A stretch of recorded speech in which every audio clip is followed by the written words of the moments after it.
Noticiero Central a Diego Fiori para contar sobre la situación actual de las universidades. Diego, ¿cómo estás? Gracias por venir. Niki, Fabri, a todos los televidentes, buenas, gracias por el convite. Es la primera vez que venía 52 minutos, ¿no? Es la primera vez, sí. Mirá. Y tenía que venir porque fuiste a la tertulia de viernes un montón de veces, estaba en Yo deuda, le dije, te queremos en 52 minutos hoy, y me dijo, ¿qué es eso? No, mentira, es joda. No, contá completo. Pensé que me hablaba de Radio Universidad y que era a las 17:52. Claro. ¿Cómo 17:52? No, era 17 horas en 52 minutos. Sí. ¿Cómo estás, Diego? Gracias por el convite. Y más hablar de política, que es lo que al menos nos gusta a todos los que estamos acá en la mesa. Universidades. Antes del título, creo que hay que destacar lo más importante. Estamos cumpliendo 41 años de democracia este año. El 23 de abril fue una marcha multitudinaria en todas las plazas de la Argentina con 1,5 millones de personas en las calles, lo cual ese tamaño no es poco ni fácil lograrlo en una movilización popular en la Argentina. Y arrancó después de casi un día de sesión, de 20 horas de sesión, se termina aprobando el financiamiento para las universidades nacionales. No podemos hablar de este título político y periodístico sin pensar y ver que hubo 1,5 millones de personas. Y ahí viene lo que a mí me parece que es interesante poner en discusión. Y a poco tiempo de haber asumido Milei también. A poco tiempo, 23 de abril, pues estamos hablando de 4 meses de gestión, casi la nada misma. Hay que decir también que no tuvimos verano. No. O sea, quienes no es que nos tomamos, porque en mi caso laburo por lo general en enero y febrero, pero la agenda es completamente otra, ya desde el 15 de diciembre. Del 15 de diciembre hasta hoy... No tuvimos fin de semana. No tenemos fin de semana, siesta, noche. Tenemos una marimba cerebral y un ritmo político como poco en el mundo, creo yo. En ese sentido, lo que vos marcabas, megamarcha en abril por la universidad, y ya venían otras. En el mismo enero hubo un paro convocado por la CGT, que para mover a la CGT en la Argentina no es poca cosa tampoco, digamos todo. Y el otro punto que me parece a mí que es conectable, 41 años de democracia, se pone siempre en discusión la política, la construcción política, el descrédito pleno de los partidos políticos y a lo que tiene que ver con el pacto democrático de allá del 83, después de lo que fue la dictadura genocida. Ante esa situación tenemos que pensar qué significa el ganar las calles. Y hoy estamos charlando de política sobre un título súper positivo, donde el Congreso de la Nación, al menos en este caso la Cámara Baja, la Cámara de Diputados, logra sancionar, después de un fuerte debate interno, porque hubo 4 proyectos que tuvieron dictamen, el primero que salió mayoritario en la Comisión de Educación, que era de Unión por la Patria, no fue votado con mayoría en el cuerpo. El segundo, que era del oficialismo, también se cae, y termina quedando un proyecto que es el del radicalismo, pero el radicalismo, antes de ir a votación, pide tiempo, hace modificaciones a su proyecto original, o sea, acepta propuestas de parte de Unión por la Patria, y luego de esa situación, de ese acuerdo, de ese consenso, sale esto que nosotros estamos contando hoy como título periodístico, el financiamiento a las universidades nacionales. Creo yo que es fundamental, creo también que es fundamental pensar que no es solamente no debería ser el financiamiento solo a las universidades nacionales, sino a la educación general, porque no vamos a discutir mucho de la importancia de lo que significa la educación universitaria, el hacer ciencia, el generar contenidos. Pero ¿y qué pasa en primaria y secundaria? ¿Quiénes llegan? ¿Quiénes llegamos a esa universidad? Bueno, le impiden a los docentes el paro. Eso se votó en la misma sesión, hablando de las contradicciones vigentes, lo cual también, por ejemplo, la ley de financiamiento educativo plantea en uno de esos puntos lo que tiene que ver con la recomposición de los trabajadores y trabajadoras de las universidades. Sí. Y dice claramente actualización de inflación.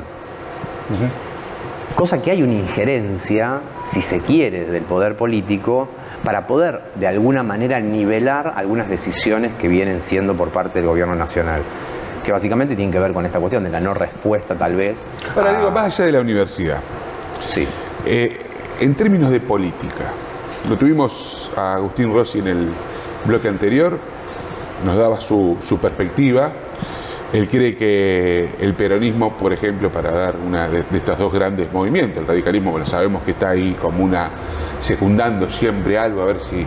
Pero el peronismo, que fue gobierno anteriormente, considera que, bueno, pasó durante derroteros y peores, ¿no es cierto?, como la dictadura, el exilio de Perón, y que esto de Alberto Fernández, este escándalo, que para mí es un escándalo de magnitud, no le impacta porque después la gente va a pensar en el bolsillo y eso. ¿Vos qué evaluación haces? ¿Qué análisis haces? Entiendo que hay una gran desconexión, no respondo a un ápice o sobre una fuerza política.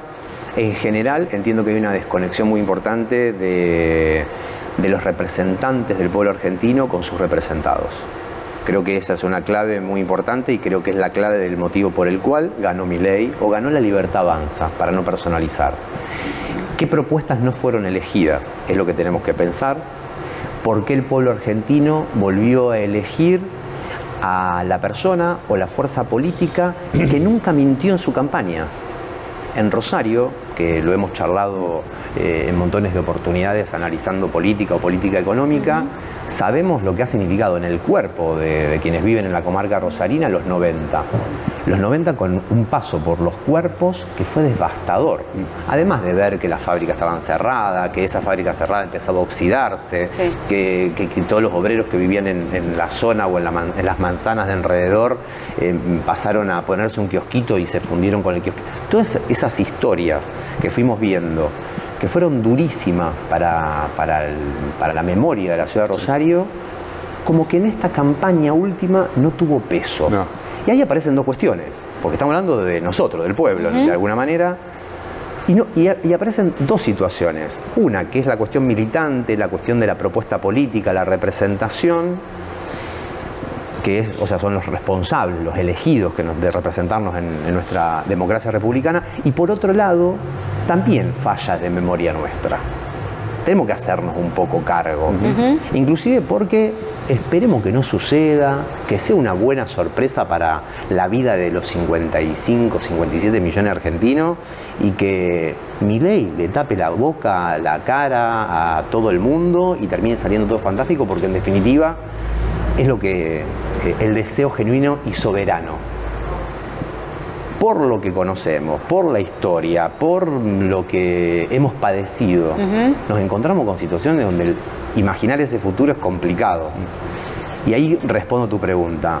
Es tan complicado como la distancia que hay en esa representación. Y voy un poquito más allá para seguir hurgando sobre tu interrogante. ¿A quiénes votan los argentinos en el 25 y en el 27? ¿A quiénes votan? No lo sé, bueno, no lo sé, digo, la propuesta, hoy no es hoy. Estos grandes partidos que vos mencionaste no están disputando la agenda pública.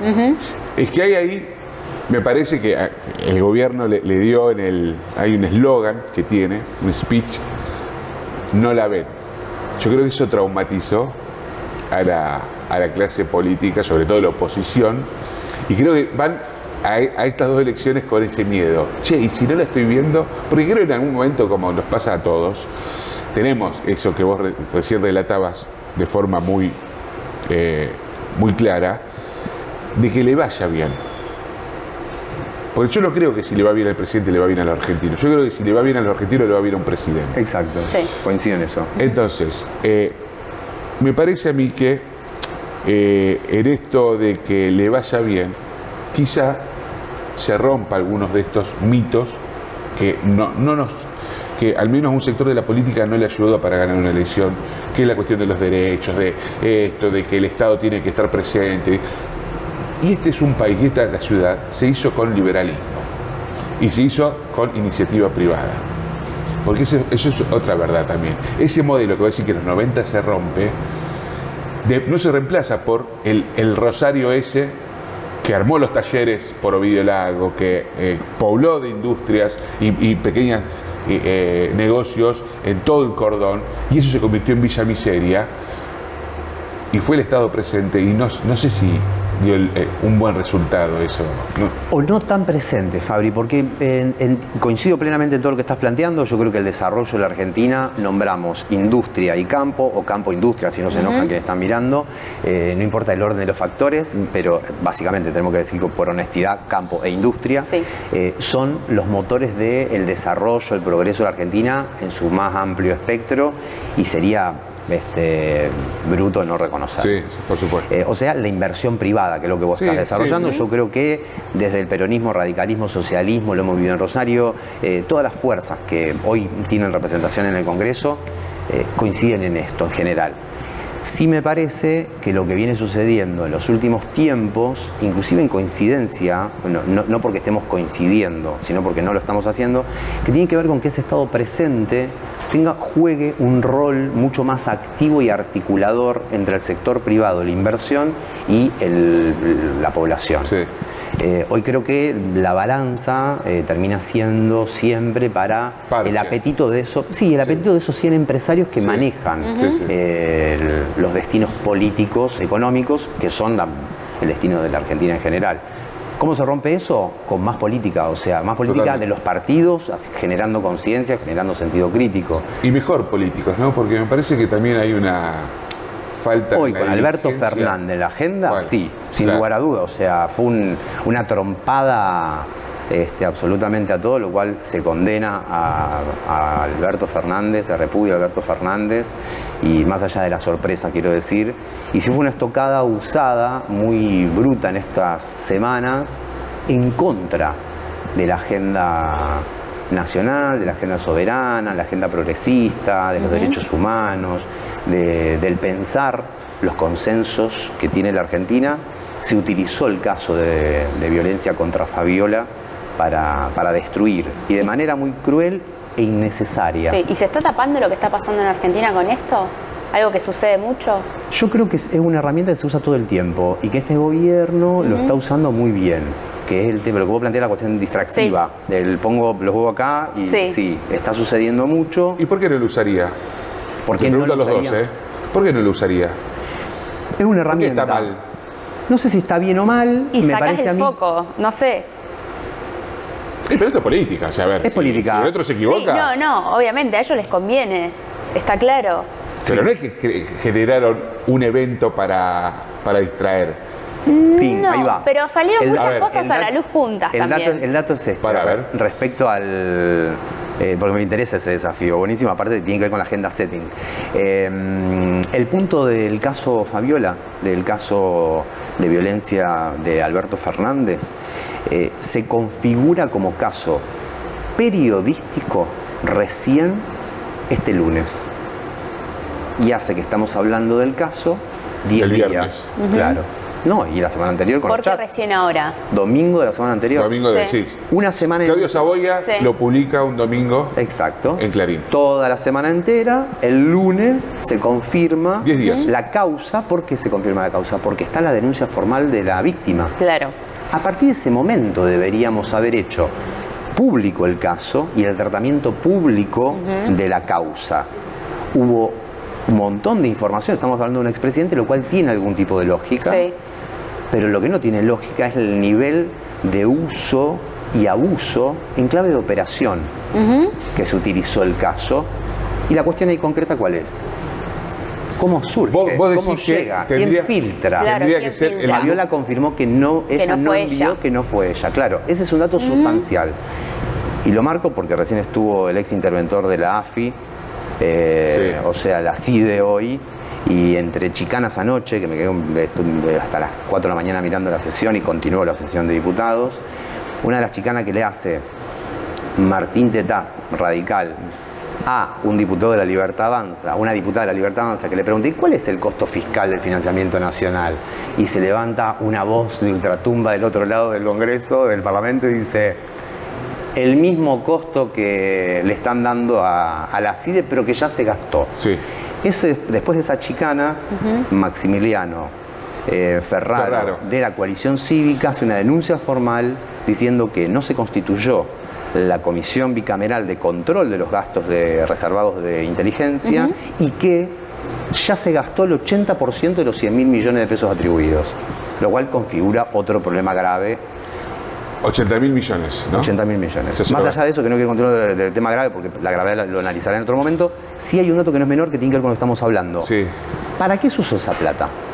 Es la gran pregunta con la que terminamos, es una incógnita y que tenemos que averiguarla. No, pero no quiero terminar porque, a ver, pasó algo también en el medio muy interesante, que es que El País le hace una nota a Alberto Fernández. El diario El País. El diario El País de España. Y esa nota termina saliendo 3 días después, era un viernes, aparece el lunes o martes. El martes. El martes, sí. la entrevista. El País tiene como criterio de edición, editorial. Manual de estilo, que le decía. El manual de estilo, lo que era de los manuales de estilo, que vaya uno a saber cuáles son los manuales de Parece estilo. Parece que siguen funcionando. Pues sabéis que en algunos lugares sí. Tener la voz de la víctima. Sí. Y la víctima no habló para El País, habló para otros medios. Exacto. Después, bueno, cada uno sabrá por qué, sobre todo la víctima. No habló para El País, entonces esa... Ahora, periodísticamente eso, digo, no me voy a meter en El País a decirle cómo tiene que hacer las cosas, pero periodísticamente es el dato que es publicable, porque es la voz de un expresidente que estaba metido en un quilombo y la madre, y que bueno, él dio su versión de la historia. Yo creo que lo mismo pasa con esto que vos decís. No tiene que estar la causa para que el periodismo hable de ese tema. La causa, está bien, después no. O al mismo tiempo uno se pregunta, ¿por qué se filtró esto? En el momento que se filtró, ¿cuáles son los intereses que están en juego? ¿De qué lado viene? ¿Por qué este juez? ¿Por qué después aparece el video de Tamara? Sí. Ahí es donde viene la cuestión. Se filtran otros nombres también. Claro, ahí es donde vos te das cuenta, donde, por supuesto, que sobre la gravedad del caso de fondo, que es la agresión, la violencia de todo tipo que sufrió Fabiola, hay un montón de otras cosas que no tienen que ver con eso. Y de hecho, la empatía, entre comillas, la empatía de los grandes medios que propagan de Buenos Aires para El País, que utilizaban en el caso Fabiola, no coincidía con el tratamiento que nosotros nos hemos capacitado para laburar. ¿Podemos tener errores? Podemos tener errores. Pero sin duda que estábamos viendo anomalías por doquier. Y era el abuso y la utilización del caso y lo jugoso. Ahí es donde viene también la cuestión amoral de los medios de comunicación, de que vos tenías a la ex primera dama de la Argentina con un ojo mocho, un ojo morado. Sí, las fotos. Y no paraban de propagarla. Con un dato, la justicia levanta la palanca y dice, porque apareció esta cuestión, ¿quién filtró? Todo empezó a encaminarse hacia un lugar y la justicia en menos de 48 horas hizo que ese ojo morado no se vea más. Entonces, hay decisiones que se pueden tomar para preservar a la víctima, para no revictimizarla, para preservar la causa, para no irnos básicamente del eje, sí, como es lo que está sucediendo, porque terminamos hablando de las Tamara Pettinato y tantos otros nombres, ¿no? que cirquearon. No, pero eso es interesante porque tiene que ver con el juez que investiga, que fue uno de los jueces que fue al Lago Escondido y que le genera, ¿no es cierto?, obviamente, pagado por el grupo Clarín, le genera a uno de los principales grupos mediáticos una crisis y un escándalo de dimensiones, yendo aparte al Lago Escondido, ¿no? de quién es, etcétera, y a quién está vinculado políticamente. Por lo tanto, que creo que tampoco hay casualidades, no hay nadie ingenuo acá. Estos son aves rapaces que operan en todo el terreno. Entre esos datos que se van conociendo y que nos gustan, evidentemente. Perdón, la pareja de Tamara Pettinato lo señalan. El dato es que la pareja de Tamara Pettinato, en el momento en que se conoce la foto del viaje al Yao Yao organizado por Clarín y grandes empresarios argentinos, el novio de Tamara era director o funcionario, alto funcionario de la PSA, la Policía de Seguridad Aeroportuaria, lo cual los servicios de inteligencia o los servicios de la justicia, no sé cuál sería, miraron automáticamente y ¿quién estuvo en agenda? Tamara Pettinato. Ahí también hay una cuestión, estamos hablando nuevamente de una víctima más. Sí, otra y siempre víctima mujeres, más. también hay que marcarlo esto, que hay una utilización clásica que... Porque después la culpa terminó siendo de ella también y después se le cargaba con que ese video había sido en pandemia y la responsabilidad era de ella. Y tuvo que salir a responder de que había sido en enero de 2 años después. Estuvo Klinsky, es diputado nacional, ¿estuvo en la sesión? ¿Quién? El novio de la pareja de Tamara. En un principio estuvo, después en las votaciones de madrugada no lo vi, no estuve viendo. Después en la votación, en la primera votación que se hizo, donde la Unión por la Patria propone expulsar a los diputados, en esa votación no estuvo presente. Ajá. Hay un dato que es interesante para que sigamos también, que tiene que ver con lo que está sucediendo hacia adentro del Congreso de la Nación, particularmente en la Cámara Baja, en cuanto a algo que no nos toca, no nos incumbe y hasta casi somos ignorantes de lo que sucede. Que tiene que ver con que hay un reglamento, que hay formas, hay tiempos, hay procesos y todo no se está respetando, a tal punto que denuncia de los peronismos, de la coalición federal de Pichetto, denuncia del socialismo, denuncia del radicalismo, denuncia de la coalición cívica, lo cual es una situación que debería configurar gravedad. Como no nos atañe el bolsillo, creo que va a quedar... Y poco se habla de eso en los medios también. Cero se habla. Cero se habla. Bueno, yo voy a cortar acá, porque acaba de decir Pichetto en vez de Pichetto, o sea, se está convirtiendo en Pagni. Este tipo, vos sabés que yo le robé Pichetto y Scioli. Me encantó Scioli. Este tipo se está convirtiendo en Pagni, así que... Capaz que Pagni se está convirtiendo en él, guarda. Por supuesto, pero bueno, podemos ir con un Pichetto y un Scioli y cerramos en directo. Claro, los programas políticos se ven, hay que ver los programas políticos. Gracias por venir. Gracias. Hasta la semana que viene.